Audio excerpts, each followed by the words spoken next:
বেলাবেলি ছাড়া যে এত সহজে আলুর পরোটা করা যায় সেটা কখনোই জানতাম না, যদি না আজকের ভিডিওটা এভাবে তৈরি করতাম। তো আলুর পরোটা খেতে খুব মন চাইছিল, তাই ভাবলাম যে একটু ইউনিক টাইপের করলে কেমন হয়। আলুর পরোটা তো কম বেশি সবাই খুব পছন্দ করে, কিন্তু করার ঝামেলা বলে কেউ করতে মন চায় না।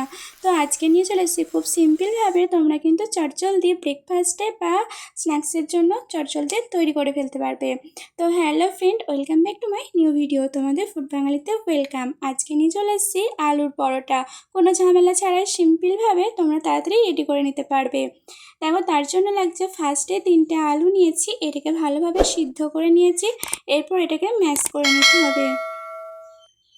আমি এইভাবে ম্যাশ করে নিয়েছি, তোমরা যদি চাও গ্রেটার দিয়েও গ্রেট করে নিতে পারো, সেটাও কিন্তু খুব সুন্দর হবে। তবে আলুর এই দানাগুলো কিন্তু থাকলে চলবে না, একবারে যেন মসৃণভাবে হয়ে যায়।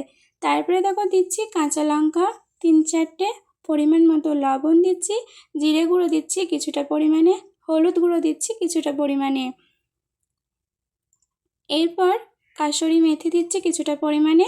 এরপর ভালোভাবে মেখে নেব হাত দিয়েই। আমার দেখো মাখা কমপ্লিট হয়ে গেছে। এরপর একটা বোল নিয়েছি, সেখানে নিয়েছি 1 বাটি আর হাফ বাটি ময়দা নিচ্ছি। ময়দার পরিমাণটা তোমরা তোমাদের মতন করে দেবে, আমার যতটা প্রয়োজন ততটা নিয়েছি। এরপর দেখো পরিমাণ মতো লবণ দিয়েছি।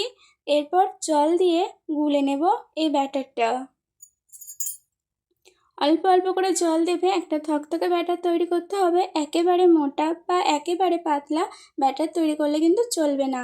এরপর দিচ্ছি আমি এখানে কিছুটা পরিমাণে কারি পাতা। কারি পাতা দিলে খেতে আরও সুন্দর লাগবে, তার জন্য আমি কিছুটা পরিমাণে কারি পাতা দিয়েছি। এরপর ওই যে আলুর পুরটা তৈরি করে রেখেছিলাম সেই পুরটা দিয়ে দিচ্ছি।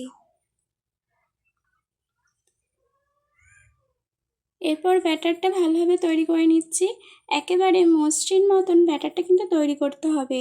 দেখো, বুঝতেই পারছো ব্যাটারটা আমার কত সুন্দর রেডি হয়ে গেছে।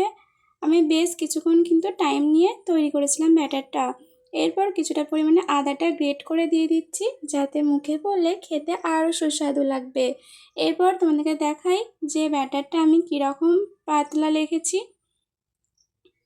বুঝতেই পারছো যে কীরকম থকথকে ব্যাটারটা হয়েছে, একেবারে পাতলাও না একেবারে মোটাও না। এরপর ঝালের জন্য আমি কিছুটা পরিমাণে চিলি ফ্লেক্স দিচ্ছি। তোমরা এটা স্কিপ করে যেতেও পারো, তবে আমার বাড়িতে বেশি একটু ঝাল খাই, তার জন্য চিলি ফ্লেক্সটা দিয়েছি। এরপর প্যান বসিয়ে দিয়েছি, প্যানেতে ভালোভাবে তেলটা গরম করে নিচ্ছি। এটা কিন্তু লো ফ্লেমেই করবে, হাই হিটে কখনোই করতে যাবে না, তাহলে পুড়ে যাবে, সেক্ষেত্রে কিন্তু খেতে মোটেও ভালো লাগবে না। 1 থেকে 1.5 হাতা আমি দিয়েছি।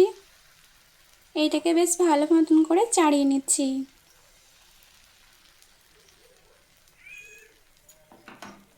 ওপর দিকটা যখন ড্রাই হয়ে আসবে তখন কিন্তু উল্টাতে হবে, তাহলেই ভালোভাবে উল্টানো যাবে, একটুও কিন্তু ছিঁড়ে যাবে না। দেখো কত সুন্দর আমার গুমো হয়ে ফুলেছে। আর কি কোনো বেলাবেলি করতে হবে? এভাবে যদি এত সুন্দর পরোটা রেসিপি করা যায় তাহলে আর লাগবেই না বেলা বা কিছু। যারা মাখতে পারো না ময়দা, তাদের জন্য কিন্তু এটা বেস্ট রেসিপি। খুব সহজেই ব্রেকফাস্ট কিন্তু অলরেডি তৈরি হয়ে যাবে।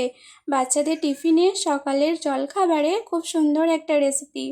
দেখো, দেখেই কতটা লোভ লাগছে, মনে হচ্ছে এক্ষুনি গিয়ে খেয়ে ফেলি, এতটাই সুন্দর লাগছে খেতে।